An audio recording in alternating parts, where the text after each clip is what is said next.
his old tried and true is Spectre, which he played. Well, at the Dota Summit, he played all but 2 games, I think, as Spectre. Literally, it was unreal how just did the same thing every game as well. It's just like it's like playing against bots. You just got to very practice good up bot. your. Yeah, he's not the bot in that case, but yes, that would work as well. I see. I mean, Faceless Void, he's been spamming that. That's kind of his go-to if the Luna is not available. Okay. Actually, he's been spamming the Void more than the Luna. I think that he's probably. It looks like he's just decided that the Luna is top tier for whatever reason. I've yet to see Void as a support as well, which is I'm happy with. Although I did kind of want to see it just to reaffirm my deep biased beliefs that he should not be as okay. Right on cue. There he is. The other support Void, the other hero with the salves, with the new mech, the cheaper mana. He puts down the bubble and heals everybody and drops off the salves, right? Nah, but that's the thing. Like, if you knew this, Jenkins, simply TOOBASED must know that's coming, right? Of course. Yeah, we're all playing against this guy in pubs. He won't, he basically puts his mic on open and just talks the entire game. So everybody knows what Envy's thinking already. Does he still auto mute everybody? Oh yeah. Oh, absolutely. Just speaks into the void. Like, I hope they listen. Just take my oxygen. Yeah, and he's follow the instructions, and we'll gain MMR. Not to go on too much of a tangent, but Envy is such a character. I swear to God, I had him in a game like a week ago. I believe I was Pudge and just griefing the game, completely griefing, right? I wanted 17. And in Envy, he was not happy. Not happy. He was talking in his mic like he had no idea who I was. I've known, I've been with him and pubbing with him for like 7 years now at this point. It was like I didn't know him. And then a week later, I get in a game and he's being super nice. And he's like, "Oh, I'm gonna see the Jenkins will Shrek something." He said something really targeted and personal and nice about me. And I couldn't believe. I was like, "Is this the same guy? Is this the same guy?" Maybe he was being nice so you wouldn't pick freaking Pudge. Yeah, I'm sure it was. We're gonna see that's not the Pudge Jenkins, right? We're gonna see something amazing. That's what I'm saying. Is that he's like so focused on winning that is all he cares about. If he's being angry with you in a game, he literally does not have anything personal against you. It's literally just about he wants to win that game and he's frustrated. And then in the next one, it's like it wiped the slate completely clean. It's insane. I've never seen a player do it like Envy. He'll reformat his brain before every game. Yeah, he actually does. Like he wants to win so bad, he'll tell Jenkins a compliment just to get him to feel that much better about himself for the game. Right. I couldn't believe it. I was going to mention Troll as a hero we have not seen too much of. Not that much was changed other than his shard, but you have survivability if Oracle doesn't get caught in the Chrono, right? That's kind of the big deal. Oracle cannot stand next to Troll, but then again, you're going against a double bubble, so you got a lot of team fight for black and yellow. But again, the bad side of the double bubble or these big long ults is these long cooldowns, right? It gives you a good if you come out of the fight without losing a ton of heroes, especially with Troll, you can take a lot of buildings and not have to worry about these big time ultimates. Yeah, I guess it depends how they want to use them, right? If they're in a position where they're going to have to dump all their ultimates in a fight, you're right. There's going to be this tremendous gap of time where it feels like TOOBASED are just going to be able to run through without much threat. But if black and yellow can kind of coordinate their ultimates and like, okay, this one, let's drop down the Chronosphere, and then we have enough to reserve something like the Ravage for a follow-up fight. Yeah, if they can methodically plan it out, then they'll always have something to bring to the table. But if you're right, if they don't coordinate, and this is a new team, if they can't put it together, they just dump all of their ultimates, then you're right. They could misfire and they could put themselves in a bad spot. I think I really genuinely believe that at the start of a new patch, group fighters, the stock of them goes up significantly just because, like you're saying, it's like it takes a lot of coordination to beat something like this double bubble where it's like if you're not careful, or if you're not playing properly around the cooldowns or whatever, like these things require effort, like a lot of effort and skill to accomplish. And it's really difficult to focus on those things when you're like, oh shit, guys, the bounty rune spawn. It's like 69 minutes into the game. Like, tell me right now, is 69 divisible by 3? I don't freaking know. I don't know. Maybe it is. Probably. Yes. I don't know. Yes. Like, so there's just all these weird factors in Dota that you're thinking about that distracts you from, okay, they just use Ravage. Like, let's immediately smoke. Here's a good play. Let's go and like fight them here. The Roshan's free. We have vision around there or whatever. Like, it's hard to think these Are thoughts. you really caring about bounty runes at 69 minutes? Okay, well, that was an example. I was just Honestly. thinking a random number that you don't know is divisible by 3. I don't know. I'm not going to pretend to know. I think it is. It is. I said it is. Okay, I'm just saying it's, I picked an easy one because obviously you are an expert at 69, but anyway. Yeah, when you think I of a number. walked right into that one. Yep. All right, you got some disengage with Mr. Kentar. So this is not going to happen, but I have to put this out as a possibility because it actually is really good. Centaur getting an Ags at some point in the game versus these big-time ultimates, the damage mitigation is insane. So technically, you could have a lot of save between him and Oracle. It's pathetic. And even like Puck Coil to get away as well in needed situations. But we got a tremendous amount Jubei of team fight and more Void. coming out with Gyro. Yeah, and Jubei Support 5 Void. Void. Wow, take it in quick. Give me your thoughts, Jenkins. You got to go first. I'm going to go black and yellow. I think the Wombo combo's going to win the game. Wow. All right. All right, so Faceless Void support, worst hero ever, Gyrocopter, simply 2-base every time, baby. I've gone against Gyrocopter every step of the way, have yet to be wrong. Will this be? It's an Envy Gyro, so you never know. But never simply know. 2-base for me, gentlemen. Well, let's find out. We'll cut to a break now. When we return, Lyrical and Aui to bring you the broadcast. Welcome back, friends. We're already into the game, and it is game number 3 of Simply 2-Base facing off against Black and Yellow. Ali, I wanted to help out the people a little bit with this one. The panel was talking about divisibility rules. Do you know how to know if something's divisible by 3? I mean, I saw a Reddit thread, but Oh, was there a red thread? I I'm didn't see it. Asian. I was forced to learn this, so I just divided by 3. Well, okay, so that's one thing you can do. No, But it's you can like add up the numbers and then right. It's the sum of its parts. So you let's say you take a number like, let's say 118, for instance. You add together 8 and 1 and 1. That's 10. That's not divisible by 3. So therefore, that one is not divisible by 3 either. So did people not learn their times tables? Or like... I mean, yeah. It gets harder as the time goes higher, I guess. Have you guys clicked on Envy, by the way? Like, yeah, it just has boots, just going in there. He's just dead. Oh no, Not Envy. Dead. What is his build? What is that? This guy's crazy. They're playing That's with super Jubei, weird. but they're gonna take down another one. Oracle goes down as well.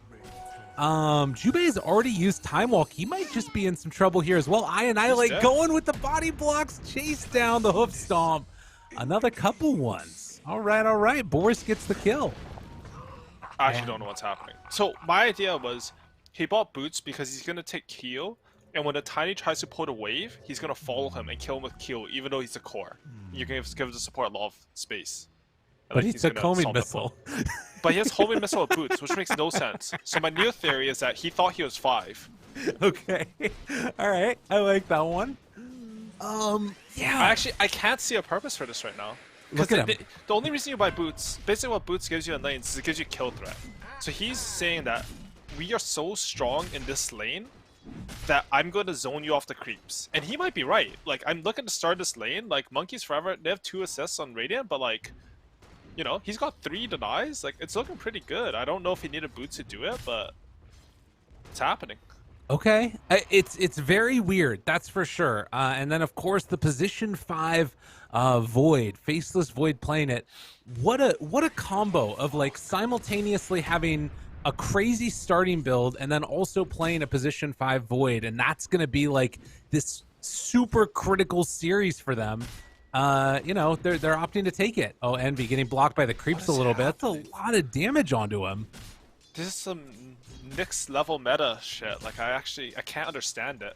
Like, Centaur just has 15 damage on him. He's gone every deny that he's gone for. Yeah, that's a problem. Anyways, turn my attention to the bottom lane. Right. I need a breath of fresh air here. Normal things. I think the picks this game were interesting because normally heroes like Tide and Void counter Centaur because once you are stunned, you cannot stampede. Very next level. I like it. So it was like sort of an interesting Centaur pick to me. But my idea of Centaur right now, I watched this OG game, is that... Oh, wait a minute. all the way? Up top, Envy. Oh, the boots! The boots gets him out! Maybe that's why I got him. Yeah. He has a Sullivan Jubei, being a good support. So I watched this game with Seb, and you buy this Vanguard item, and you max your 3rd spell, and you put pressure with the return, and they can't touch you. The retaliate, sorry. Oh. And I like that idea, because like, when a patch comes out, your ideas should change about the game. Like if something changed in a game, you're playing it the exact same way, it's probably not optimal. And I'm not saying you'll figure it out right away, but you should be like striving towards that because that will give you like a competitive advantage. Of course, yeah, it's definitely important. So like you look at Return, it got buffed, and then Vanguard got buffed. So you should combine those two somehow, at least try it, right? And it looked really good when Seb did it, because obviously he's Seb. He's like, you know, he's good at Dota. Yeah, he's alright, but okay, a cool. little overrated in my opinion. Fair enough. I like it. Good stuff. I'm with you. Yeah. You need the own memes. Checks out. But yeah, so I want to see Monkeys go for more of that build. Like he's rushing the Ring of Health, which I like. I want to see him go Vanguard. I want him just to go like 1-1-4 and like just put pressure on his tower, farm everything, take top and mid tower. Okay. Well, we'll see if they does it.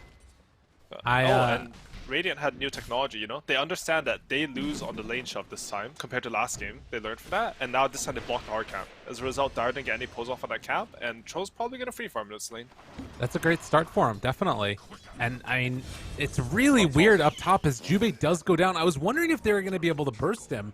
Obviously, Faceless Void, one of the better ones at being able to just shrug off all that burst nuke damage, but with level 3 being hit, they were able to really put it into him, and now Monkeys Forever gets the Ring of Health. So we went Boots into 4 branches. Yeah, that's wild. That's what I was going to talk about. Like, I feel like I'm not able to cast this game because like, I'm just looking here. Yeah, we're just transfixed.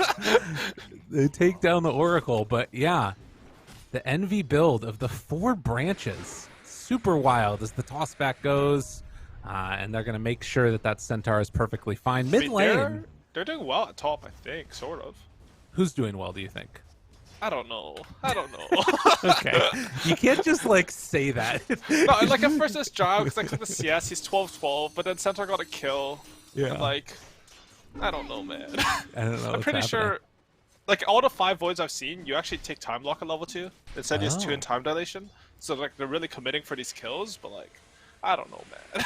It's very interesting. Obviously, that buff to time dilation now giving the DPS per the amount of cooldown that you're using. It's pretty neat.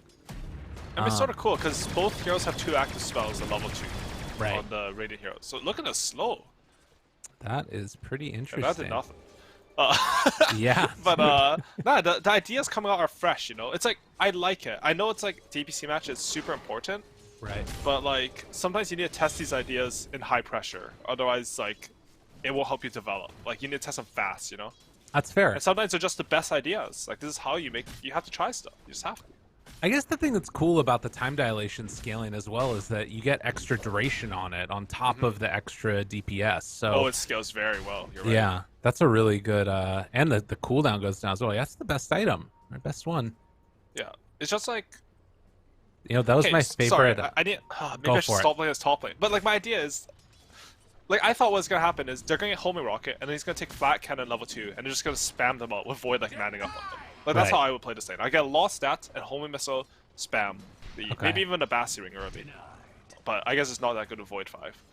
But like this is like some new way of playing, so it's making like reevaluate. Oh, Coil mid. Try to take him down.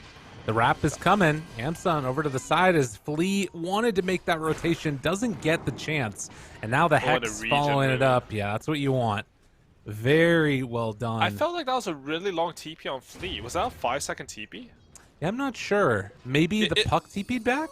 Yeah, the coordination. Yeah. Puck TP's on cooldown, but it's like 50 seconds. I'm not sure. The coordination there was really poor because if you're starting a Coil, Tiny should TP like as far forward as he can so he can get there instantly. Right. And if you're going to start with Tiny already being there, then he TPs a fog and you have to wait to coil. But they didn't coordinate properly. So it happens he coils him and like Tiny didn't even get within 500 range of the guy who's coiled. So that felt like a little awkward there.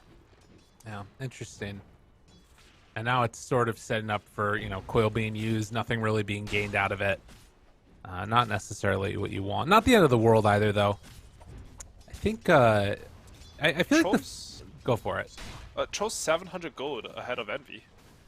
Which is, I mean, I guess Envy has a 1 down. Did Troll get a kill or something? I guess he has 1 kill too. He got killed at the beginning of the game. He was able to help out with that. Can't remember who it was on, though.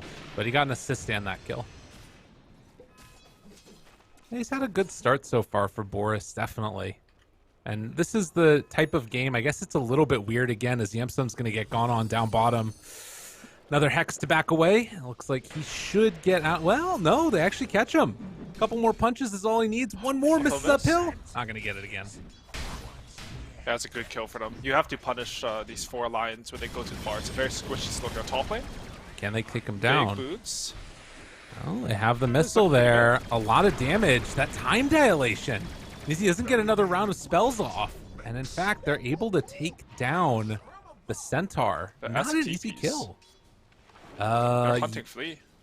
He has no TP score, they know. It happens a lot actually, where these heroes, like, they just don't have TP scores anymore. You're so used to starting with 3 at this point that you use your 1 and, you know, you're a free kill. You get chased down. Yeah. Super frustrating. I'm actually a big fan of the support Void. I think this hero is pretty strong in that role. The first time that I saw it was in Southeast Asia. It was the Januel from Neon playing it, and it looked even good back then. But before, like you had said, I think that it was the earlier points in time lock, and now with, you know, time dilation being buffed, it's even better. Change. Yeah, it was even before then. Oh, I think that was some cloudy stuff. It definitely was. I mean, they made it to big tournaments, and they, you know, damn, they made it to the major. Neon. Very, very cool. Yeah. But, you know, they're probably going to be seeing more of it. A little and fun fact. Say, like, this Void Spirit has put, he was up 300 on Puck before that rotation Right. top, and now it's with Puck starting with First Blood. I mean, S got his own kill, Right. but I think Radiant got 3 bounty runes in First Blood. I'm not too sure on that, but yeah, he's been playing pretty solid. Killing it. That's what you want to see. I think this game will pretty much be based on the TP rotations. I think it's reasonably hard to kill this Void Spirit or the Puck. You see the toss in up top there? He's just throwing monkeys in for double edge spam. Monkeys is going 2-3-0 with, I think that's a Hood Rush. I don't mind this idea. It's like more aggressive because I think Seb did what he did when he was further ahead, so maybe that's his idea. But I was just curious. Like, this Vanguard item looks really solid, and Return also looks decent. Oh, look at mid. See if they can do kill something. him. They should TP a hero here and get the kill. They want to do it. Boris able to dodge a little bit and doesn't get in range for the stun. Fancy footwork by Boris with the phase boots too. And that's a painful miss. Yeah, that was a really good smoke rotation. The idea is right, but a little bit of misexecution there. And you can see up top, they're really trying to put the hurt on here. Envy did see the rotations, but now going to drop the coil here, try and find the kill. Time dilation as well. Couple more punches, and they'll take him down. But Ravage comes out, going to use the Stampede to try and escape. Monkeys Forever down very low. Goes for the stun, the jump out. I Annihilate, finishes the TP. That time dilation is really scary against Puck. It is super strong. Also, my favorite skill in Artifact, the best card, time dilation. What did it do? It locked 3 cards for 3 turns, if I remember right. That was sick. Rest in peace, Artifact. That's okay. It was fun. All my friends really liked that game. They're very sad when it instantly died. It's true. Regardless, 5-5, less than 1,000 gold lead. They're moving up top again. They want to try and take down this tower. This Puck is going for Witch's Blade with treads, and the Void Spirit's actually going to have like an Orchid at the same time he gets his Witch's Blade. That's a lot of threat on him. Oh, Boris mid. Oh, that's a Chad carry move, you know? You're farming, but you're contributing to your team. You're defending this mid tower. It's very important that he makes plays like this. I actually really like how Boris plays Dota in general. He's a very solid player for how much experience he has. Are you going to caster curse him? Yes, you are. Oh, Tyrion was so close. He had level 6. He was just like a few inches away on that Oracle. Well done. I feel like that's not a bad play. I think Oracle just has to beat us sooner. Like, they're pushing that tier 1 mid. Like, you should commit more. It's the same problem they had. Like, it's in reverse, right? The enemy's pushing your tier 1 mid. Like, you need to commit more resources to this because it's higher up on the priority list. It's too casual how they're defending it. There's a troll in front, and like the Oracle's not ready behind them. The Tiny has to TP in. Like, you need more than this. It's a big objective. Well, I think part of it too was that he thought he could walk through that little like area of trees there to the side. You see, he was stuck back in those, and then there's not actually a path through there. I also saw like the Ghost Creep hit him at some point. I don't know if it's before or not, but that's a Sag. Wow, do you see those stacks in the Radiant Triangle as well? There are a lot of creeps there. I think you should actually give this to Puck, the hard camp stacks, and he can hit timing so he can run around for troll. Okay. Ooh, mid lane. Annihilate? No, they're not going to get him. They wanted it. Oh, Monkeys Forever actually went Trank Boots after Hood. I'm curious about that. It's an interesting choice because, again, like that's one of the items that got nerfed and not too sure. I mean, it's not like that big a commitment. Like, I'm only questioning this stuff because I see this stuff and it's like, ooh, is this something I want to try in my pubs, right? Or like, I'm trying to figure out the reasoning. They're like, at the end of the day, they're... I like how Monkey's walking past the hard cap and he just accidentally right-clicks on the center and hits it. Because like, the neo change. It's so funny to see for me. Yeah, that's a weird one. Isn't it supposed to instantly kill him? Isn't that... No, it's still a lot of hits in the camps. Alright, that's... 5 hits or whatever, 6 hits. I guess that's fine. Smoke down bottom. It's just a faceless void here, though. Yeah. 4 points up in time dilation, though. Does have all of his abilities ready to go. Could set up for this chrono. I mean, I don't think that anybody else wants to come down here, though. Envy's just AFK farming. He's Envy's really on this this Dire train. They instantly pick Dire in the pick selection because I think he just thinks like you just farm faster on Dire as a carry, and his idea of how to win Dota is to 1v5 right now. Like he's on a Neo team. I don't think he fully trusts his teammates quite yet. You know, maybe he'll build to there, but the highest percentage of winning, which I actually agree with, is he just 1v5s game, like game 2 on Luna. Honestly, like game 1 on Luna, if they execute it properly. Well, and you choose Gyrocopter as your 1v5 hero, I guess. Oh. I mean, Gyro and Luna were always good 1v5 heroes when they were like in previous patches. Okay. And they have gotten buffed basically to their old status. So I don't think the idea is inherently bad. I don't know if they're the correct heroes, but I can see it. I can see it working. Okay. It's interesting too because like so much of what I feel like we've been seeing is like little survivability oriented items, you know, like getting raindrops and things like that. And Envy's just like, no, I want branches. I want like that one extra damage. It's pretty weird because like he's burnt all his mana just farming neutros. And like the other thing is that clarities are really expensive, but I've been seeing like a lot of carriers buy casual Basti Ring to make up for that. Because clarities, like they don't give you that much mana. And Basti Ring got buffed for your use. So yeah, it's like right now, like I feel like if you play Jao carry, you should sort of always be ready to fight. Like you can you can commit a lot to farm, but like if his team fought with him without him right now, like it's potentially game losing. Yeah, it would be a real problem. But we'll see how it goes. 6-6 still, very slow, steady continuation here. Zero going head to head against Monkeys Forever, and Jubei moves on in with that time dilation. And he just backs out on Monkeys Forever. He's fine. Yeah, we can sort of see the opposite this game. Like this troll had a better lane than Envy, and he's a faster farmer. So like right now it feels like there's actually some pressure on Dire to go take a fight with their spells. Because troll is going to outfarm them on this map. And like ooh, top. He just solo killed him. He also just solo killed Imperium. Okay. I mean that's a way to do it. Vote for my friend CS:GO link team. You know? No. And then he's I gotta get him for that. That's true. Annihilate, he gets out. Yeah, there you go. That's a word to the wise. Don't help people CS:GO teams. It's not what you think it is. Alright, so Void, it's 60 minutes and Void still hasn't used Chronosphere. I think top lane? Damn son. I mean, they have multiple heroes in the area. Radiant, honestly. Gotta be careful. Jubei moving in, gets the chrono onto both. Envy, no mana. No, nothing. Can they bring him down? They pull him back in with the Void Spirit. That might be enough. Silenced again, but they can't take him down. That was super underwhelming. That was so underwhelming. That was just... that hurt to fucking watch, honestly. Like, the other thing is, like you do this build in your pubs, right? Like the no bastering, no whatever. But in pubs, every single person builds arcane boots. But in this one specific game, they pick 2 supports who don't buy arcane boots, which is honestly really weird for this patch. Yeah. I Raiden also aren't building arcane boots because Empyrean is super farmed beyond Splinktaker, which is sort of cool. But maybe that's like making a big difference because it's hard to account for these things if you don't realize them at first. Well, mid lane? They're going in, and they're trying to take down this Lion. This was 2 Blink Daggers done, both the Centaur and the Tiny getting them completed. And now, like, Dire actually have their 2 Blink Daggers within 100 gold on Lion and 50 gold on Highlander. They're going to have that, and they need to go for a play here. Like, I don't like what's happening on their map at all. I don't think they do either. All right. Well, now Envy, he's gotten the Essence Ring, so he has some mana regen working with him. Aghanim Scepter done, but he's still just like chilling in the jungle. I'm not convinced with it. It's like I don't feel like Gyrocopter farms the same way Luna does. No. You know?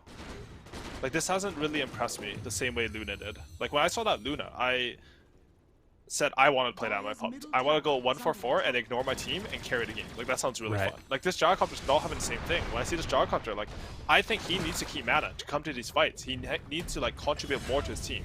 Right. Well, his team currently is getting bodied a little bit. Although Coil chased down afterwards, they get the silence on the Buck, but jump in, Avalanche toss, round 2 dead. Envy out of mana. Envy at the fight, but not able to do much. It is a tough hard.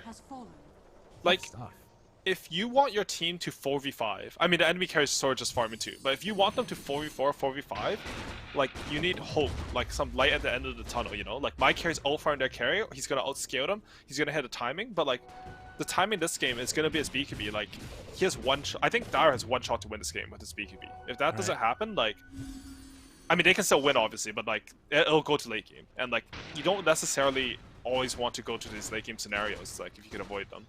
Yeah. Yeah, it's it can be, I mean, well, Envy, you know. Maybe it does, maybe it does. Who knows? They did spot Boris heading over this direction. Zero in the area, catching sight, looking for the chase down. Hex is there, but nearby, Empyrean pops the ulti. And they can't do it. And now Jubase may be in a little bit of trouble. He's going to get rooted for a very long time. Chrono into run, slashes away, tosses one into it, turnaround Ravage, makes it happen, but Lion is dead. This is not the fight they wanted.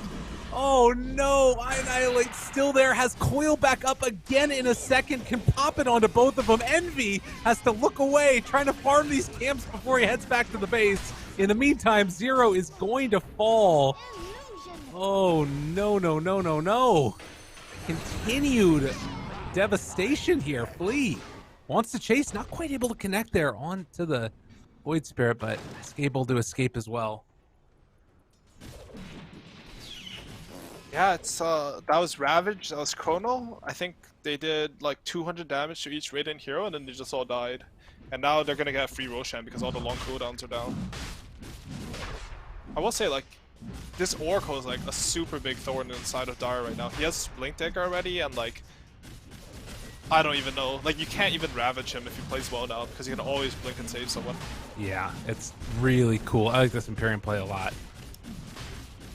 Simply TOOBASED coming from Div 2 and wanting to take the victory here over Black and Yellow in week 1. This would be a huge win for them. Like, going forward into the season, like, it's nothing's guaranteed, but you know, taking this win would mean a ton. It's definitely huge. I mean, like, oh, top lane? Zero? No, he's out of there, I think. Ooh. I mean, they have no Ravage or Chrono. They could look for a dive, but I mean, it's like something you would do in a pub, but I think like taking a more solid route where you just hit the towers with the Aegis is probably like a higher percentage to win. Yeah, I feel like the Gyrocopters are farming all game. Like, he hasn't really come to any fights because he hasn't had the resources, but like the Troll's just pulling ahead. And like, that's not like the type of gameplay you want if you want to play the style. Right, well, and it's, you know, at what point is he really going to be able to fight? It feels like BKB is going to be the one. I mean, I don't know if Gyro ever out-carries Troll too, right? Oh, like, you get Bash, you just, you know, he's you going just get hit. Shard. That's kind of interesting. Ooh, that's super weird. Okay, cool. We'll see if it works. That Boris, Shard didn't get changed, right? Well, it's the Rocket Barrage. I don't know if it did actually. Okay.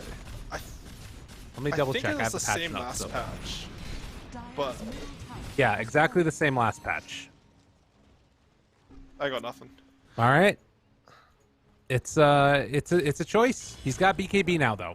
And now Monkeys, he has a full pipe done. He's gonna keep it locked so you can activate the hood and then unlock a G's hood. You get the double barrier. Ooh, very I like cool. And like, it just looks like Dire's lineup. They've run out of damage. Like, where is this damage coming from? You have like the non-carry heroes. Like, they have a little bit burst of Finger Void Spirit, but as soon as you kite that out with a pipe or something, Oracle ulti, like, yeah, what's supposed to happen is just carry supposed to come in and smack him physical, but Envy hits for 160. Like, it's not enough. It's gonna be really hard. They're gonna need to make really good use of these Void ultis. They're going to need. I mean, Zero's going for the Solar Crest. That's going to help eventually, but I'm not even sure if it's going to come in time. And, like, in these situations, what Radiant should be thinking is, like, we need to clutch this game. Right. basically. Like, Yeah. we need to. Oh, sorry, Dire.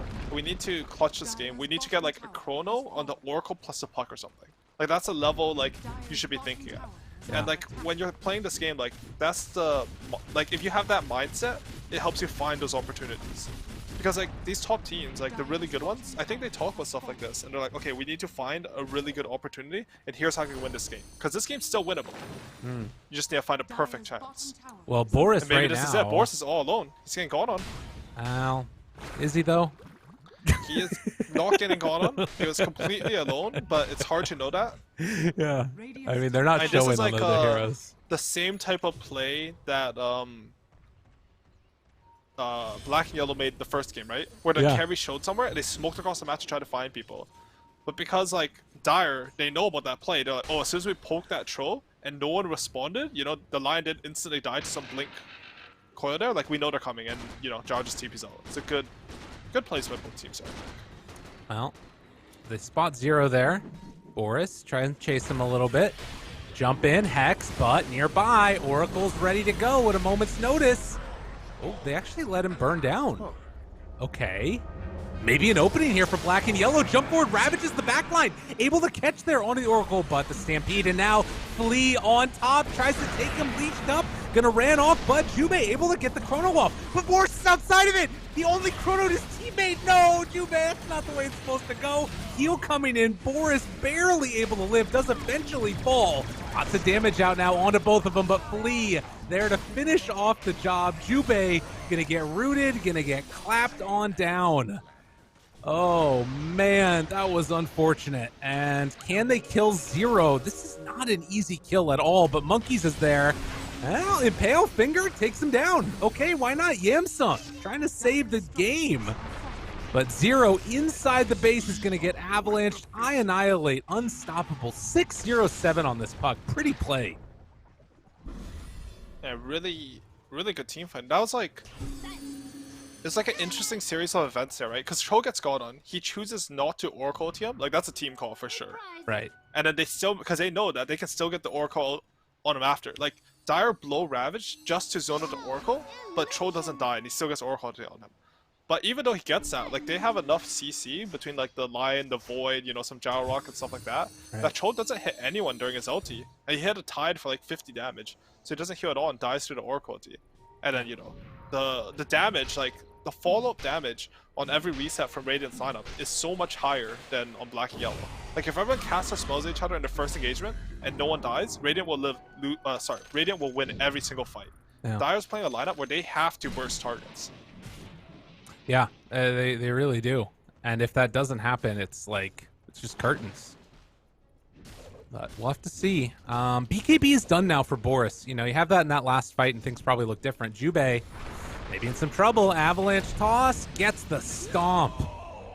Very well played. And I mean, they're up 10K now. Simply too based, on the verge of taking this series against Black and Yellow. They're ready to go high ground. I mean, they know no Ravage. Seriously, you don't buy Solar Crest, huh? I'm gonna watch more DPC games before I say anything, but like, maybe I'm just wrong about this item and everyone I talk to, but... There's a chance, you know? Yeah, no, honestly, I'm wrong about a lot. I'm actually wrong more than I'm right, I think, at this point, so... Well, I think it's just the new patch, too. It's like, there's so many different ideas. But I kind of feel what you're saying. He gets it now. Okay, they got a Solar Crest. Oh, they have a Solar Crest Tiny. Perfect, okay. Look, you're not wrong. Never fear. Okay? Nice. Top tower is under attack. Okay, so how did Dire come back into this game is like sort of what I'm trying to figure out right now. They're having trouble killing the one Solar Crest that creeps, so it's not looking hot. I think, I mean, they have to burst someone in the jump. Like, they have to get a good Ravage on the front line, and then you need Lion to blink on the Oracle. And like hex him, or actually it's better if like you get a good Ravage, S goes on the Oracle, kills him with Orchid, and then you kill the rest of them. Yeah. And there are like some pretty cool counterplays with Oracle. You can like, when you see them jump, well first you should be far enough so you can blink away. But if you know you're gonna get jumped by the voice, you can like channel Q on yourself and remove the Orchid. But like, yeah, I don't know. It's just hard. Like the front line of Radiant is not easy to pierce. Like Troll's a frontliner, the Center's a frontliner, and honestly this Tiny's really tanky too. with this Imba item he has. It kind of feels like you need to just catch him out of position in a way. Like Yeah. you almost have to depend upon Simply 2-Base and Imperium specifically to be playing in kind of a dangerous spot, which I don't know if that's reliable. But the other thing that we're seeing now is that he's actually picked up 3 salves, so That's really nice. it's extra 800 healing in the course of an ulti. That's really good. I don't know if they changed anything, but before, like, how Salve worked, it was sort of like a Blink Dagger. Where, like, if you're within 450 range of them and you cast on them, then it'll go off on them. Oh. But if you're, like, 500 range away, you have to run within 250 range and cast on them. Just sort of something interesting. Weird. I don't know why Dota works like that. Yeah, super bizarre. So they have a creep wave pushing bottom. Dire managed to cut the top and mid creep waves, but I think they're just going to go high ground anyways. Can they guess where he is? He's hiding over in the trees here. No, it doesn't look like it. So yeah, they just get the melee racks. Boris just hit it to death. I didn't even realize they had a creep wave. He just manned up. Very based. Boris. Takes it down. But on the other side... This is what they need, Hodar. They have an opportunity now. They should try to snowball this kill. Center got picked off alone. They have a chance for a 5v4. It's basically like you burst it here at the start of the fight. And they need to go. They have wards down too. They're going to spot Annihilate on this triangle. Although, I'm not sure if they're going to be able to get there in time. And actually, it doesn't look like they have any more smokes either. That's unfortunate. I mean, there are no Radiant wards that are really seeing them. And, like, even if you don't pick off a Radiant hero here, you need to push so far forward that, like, Radiant is in a defensive position. Right.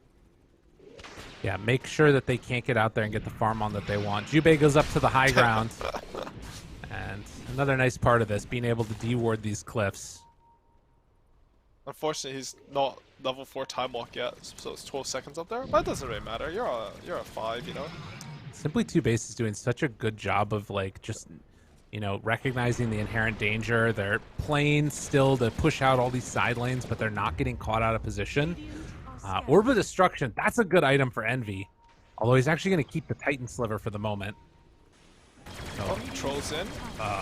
Okay. Have Oracle, save, Oh, blink nice away, play by Imperium. really good done.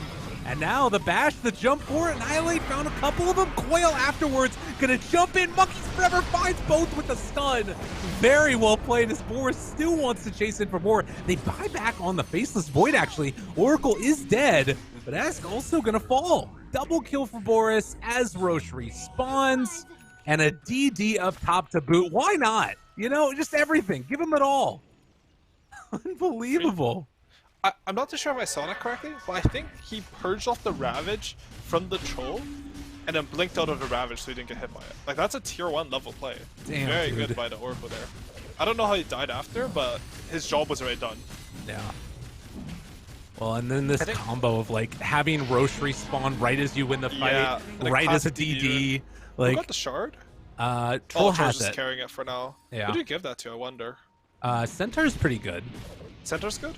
I think so. That one's Okay. kind of neat, but I don't know. We'll see. I think Puck, they'll give it to Puck. Oh yeah, Puck's is cool. It's the I think Puck's pushy is one. pretty solid. Yeah, the pushy one, some extra damage on the W. Okay. But Puck was right beside him, he didn't take it, so I don't actually know. They're trying to So figure the it out thing right about- now. Yeah, I think that last fight, like, the Tide hesitated a bit. Like, when they caught the Troll there, they had to find a way to chain someone to death. Like, they should have blown everything. Like, you ravage that Oracle, and you literally blow everything on the Troll. I don't think they had Finger, they might have, but that was their opportunity, you know? Like, they could have had a comeback there, and even though they're down 18k, like, it's good they're looking for those opportunities. Just a little bit of execution, but at least the mindset's correct. Well, this is a really strong power spike now. We've got the shard. Still unconsumed. Hopefully somebody actually puts that in the inventory and uses it. But they also have Aghanims done on Centaur. Yeah, Sunsfan was mentioning that, but I completely agree. Like, there's so many big AoE LTs. If you Boris? just press R during the Ravage, like, you can't die. Danger, danger. Jubei thought about the chrono there, but holds off. He's got Aegis, he has Troll TP, BKB, and Oracle, so I think Boris is pretty comfortable frontlining for his team. Right. Well, he was already Oracle ulted when he jumped out for the chrono. They might have been able to catch him at the end of it, but True. I think it's probably just safer play just to say, all right, we dodged that bullet. Let's get more farm. Somebody made that call. So, from Dire's perspective, the best thing that could possibly happen right now is that Radiant keep trying to go high ground with this Aegis, and they fail to do it, and they don't get like a big net worth lead, and then the Aegis sort of times out with a big fight happening. That's a long time. Yeah. But that's like your ideal sort of deal. And Radiance obviously is the end game with this Aegis, right? So Dire should try to, like, if that's the case, they should try to like leave some heroes that basically defend it and try to get some split pressure out. I think Esk needs to just go, like, he has buyback available, he needs to just go ramble some side lanes. Like, Yeah. stall for time and like understand that like the map is bad right now. They need to fix it. Because right now, like, if they just have Aegis and this is the map you're getting, you're literally getting the creep waves in your base. That's it. Even if they don't go high ground with this Aegis and end the game will be over. Because Right. like, you just walk up high ground with like a 30k net worth lead. With Yeah. the Dire's heroes, they don't have damage to deal with that. They cannot deal with a net worth disadvantage game. But that's what's happening. They're just stuck in here. Yeah. There's nowhere to go. Yeah, like you need to run down side lanes, like throw your body away, create something on the map, create an opportunity. Like they were doing it a lot earlier, but I feel like after like the execution errors, like their mentality is like not in a good spot. Right. Well, it's tough stuff now, and Lotus Orb on Boris, he can keep on poking and prodding while the other lanes are pushing in. Yeah, I mean, And- with that said, it's super hard for Dart to play this Yeah. game, right? Like, this is fucking rough to play. Well, and then the other thing is that you're just losing creep waves on the bottom side right now as they're poking over here because you can't go down there and farm them, really. True. Well, the missile goes back, but they're able to take it down. Four Honestly, a staff bit down of for Lion. hesitation from Radiant. I feel like if you want to start, like, you should either do one of the two things. You should commit to them. You either siege the high ground and you do it very ham, or you farm the map Right. for a little bit and then you siege high ground, you know, with that extra advantage. But like, they're like not really committing. I mean, I don't really blame them. It's hard to push into these heroes. They have a lot of big ultimates, but Oh, there toss we go. back. There we go. Nice, nice, nice. Able to catch on a 0, but Nothing nothing happened. really afterwards. Good try. Good attempt. Good thought. Well, they take it off, and, well, it looks like they are just going to go back and farm some more. But that entire series of events, right? Envy gets now one creep wave mid, and then the creep wave that was pushing in bottom gets killed off by the whole other round of creeps. So, Yeah, I mean, it's rough, but like, honestly, this is best case scenario for Dire. Right. Like, it's an Envy team. They're gonna play these like late game scenarios correctly, I think. yeah. Because like, if you look at the alternative, like what Radiant could have done is they could have put pressure on top and farmed like 30 neutral camps during that time of the Aegis, and like Dire wouldn't have been able to do anything about this. So instead of 20k advantage, they could have been like 23k or something. I mean, it sounds like small when you put it that way, but like, Yeah. your idea with the Aegis should be you should get to a point where you cross this Ooh. threshold where you can just go hit high ground. Danger, And danger. if you're not at that point, then you shouldn't be hitting high ground yet. Look at that. Envy actually gets on over and gets a camp for himself, too. Okay. Buggies. Gotta get what you can get, you know?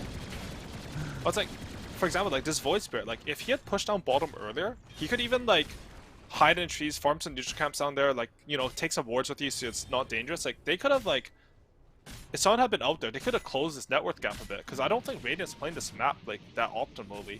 Smoke out. Spotting it. Bottom? Gets He has no the Aegis anymore. They catch. timed it perfectly. Empyrean's there, though. Good play. Able to get there in time. Chrono comes out, but they still have, well, no more Stampede. Boris going to turn. He could be Try and zoned. take down one. On to Envy, beating into him. Is this going to work, though? Flea's a little bit too far away. They weren't prepped. They weren't there in time. Aegis times out, and they take down the troll. Never count out an Turn on Envy the late game, team. boys. It's happening. But you Oh. can see what happened. Like Radiant, they didn't commit to anything. They didn't farm the map. They didn't go high ground. Right. And you know, Dire, they're patient. They wait for the chance, and boom, like this is you know, any game's a winnable game. So this is a winnable game, boys. All right. We'll see. I mean, yeah, they're out on the map now. They're getting some farm on their heroes. This is And I what you need think- to do. Honestly, a little bit of panic from Radiant team there. They use Oracle and the Troll BKB at the same time.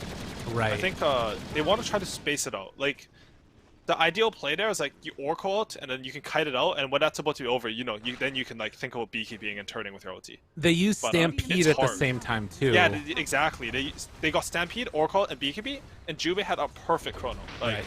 that chrono alone is like all that 5 should need to contribute the game to win the game as a 5 player. You know, I shouldn't have to do more. There you go. That's the mark to hit, everybody. Make sure you do it in your pubs. All you need to do all game long is position 5 Void. Just hit a good chrono at the end. Makes it up for it. All right.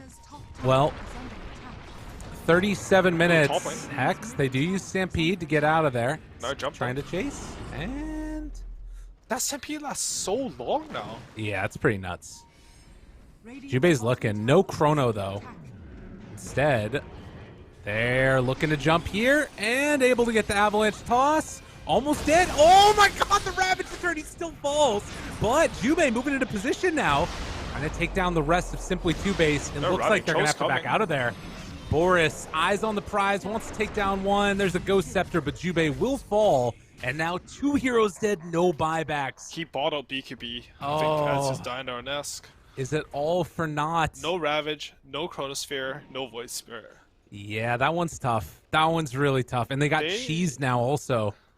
They should commit harder on raiding here. I feel like for how much defensive stuff they have between the Oracle Blink and like some Egg Centaur disengage, like this troll is not going ham enough to break the base. Well, he is in there now. And they have a creep wave. They're ready to go. Jump in. Not quite able to connect. Good fast fingers on Yamsun, but they're going to take this melee Rax. And you can see Envy. He's out on the other side of the map farming. He has almost enough gold for the Reaver. He's just now got it, selling off a couple branches or whatever other things were left in his inventory. But that's 2 sets of Rax now.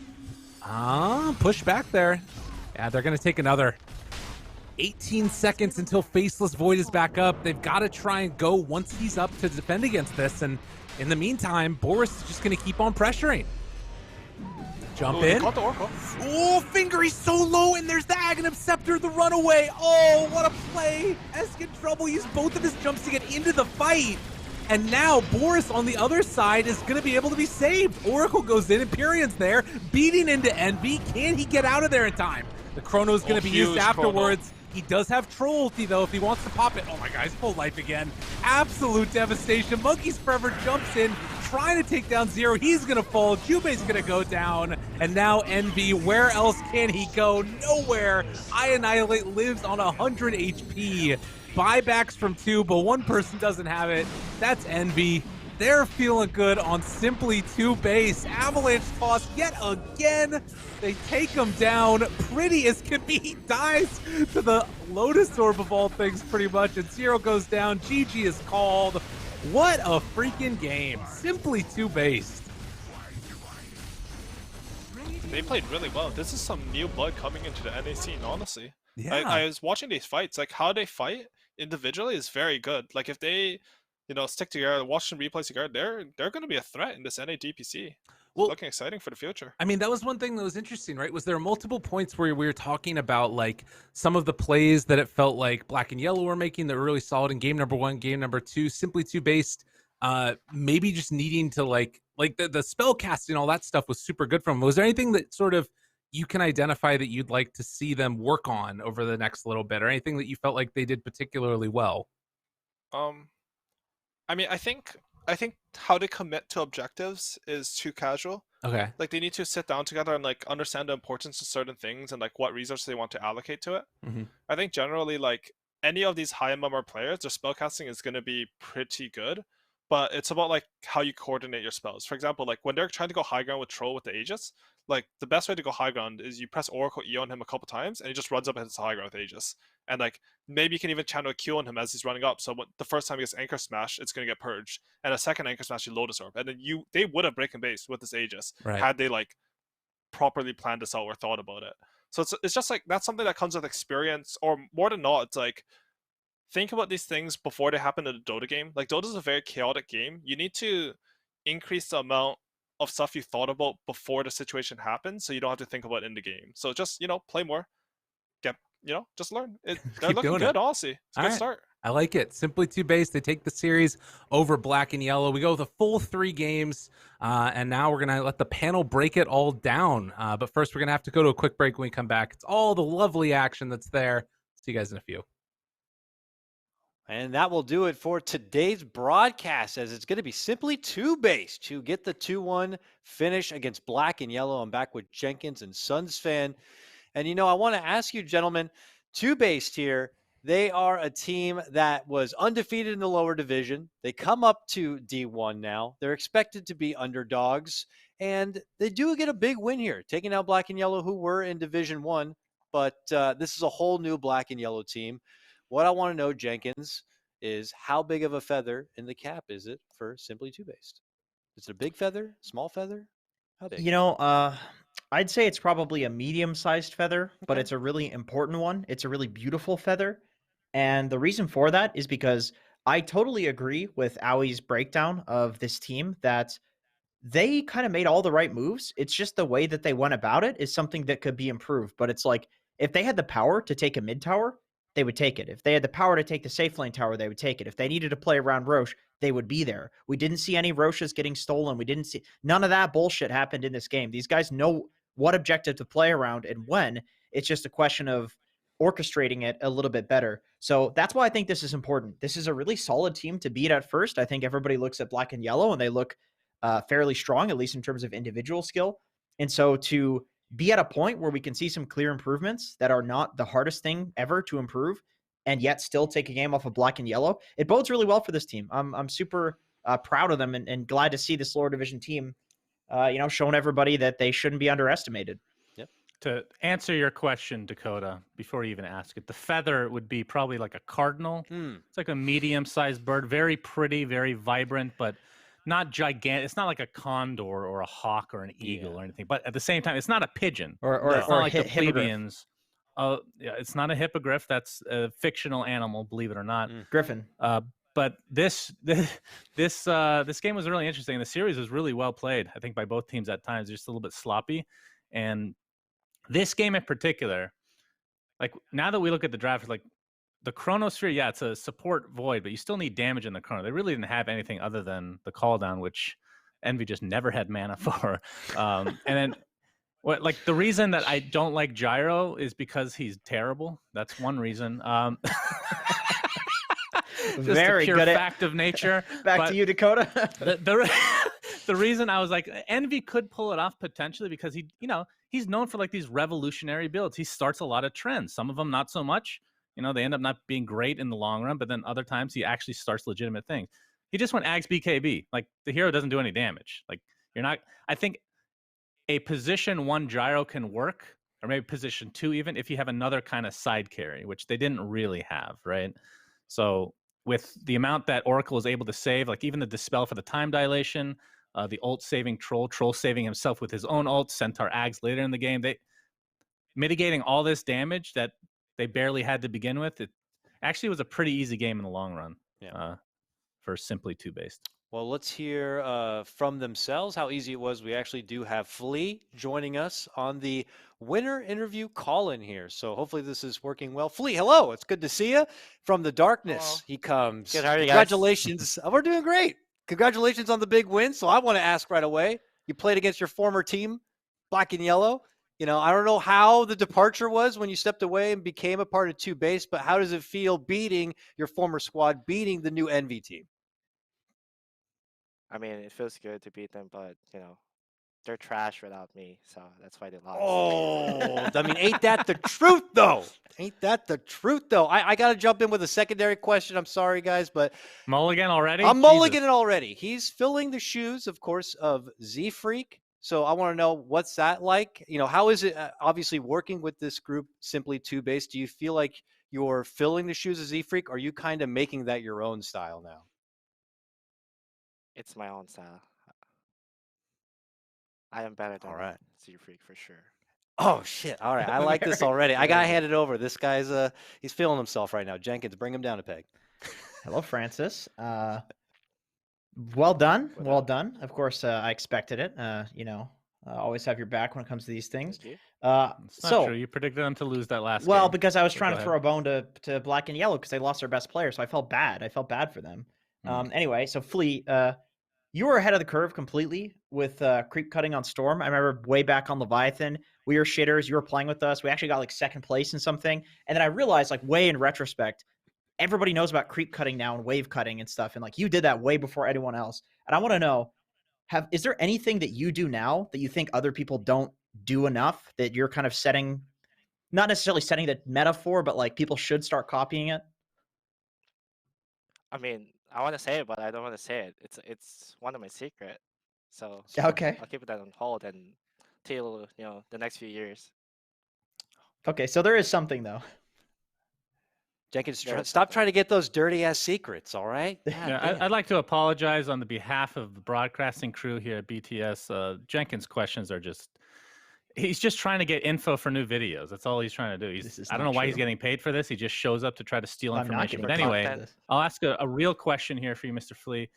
For your team, what are your guys' expectation for the DPC? Because we kind of seen, varying levels of confidence. We have like the EGs and Quincy Cruz of the world. Like, we're gonna win this DPC this time around. We're gonna get to the major firsthand. Then we had like the little niche, like maybe we'll win a game. We'll see what happens. We're in that. Like, how do you balance it out? What's your guys' expectations overall? Yeah, there was statistics in Reddit that says we have 12% of going to TI, but I think we're gonna prove it wrong. We're gonna flip the numbers. 12%. So what percentage would you give it then? I'll take maybe 100. Oh, There you go. 100% Okay. simply two-base with the most Either based you- interview so you far. Go, you go big or go home, right? Yeah, that's This is true. about- Hell yeah. If I you Flea. don't like set a big goal, then what's the point of playing? Absolutely. That's a great. You should Okay, ask all right. Jenkins that question. I get a but have no idea mulligan. what he would I say get a to mulligan answer. because he Oh, didn't okay. answer mine for Ansys question, which I don't appreciate. You should really be spilling your dirty secrets to me on stream in front of thousands of people. Stop it, But I okay, can't. It's secret. that's okay. Okay, what did you think when you saw the Boots first gyrocopter in lane up against you? What were your thoughts there? Oh, without the region, I was like, he's griefing or something. He had the win rate with Boots first item. I don't know why. It's not like center will run up to him. I'm just gonna toss the center and stump him. Yeah. Damn. Okay, we had similar thoughts. Flea, Very nice. I appreciate the insight. I greatly appreciate the incredibly based interview and opinions here, and we certainly look forward to hopefully hearing more from you and your team as you hopefully take more wins. Thank you so much, Flea.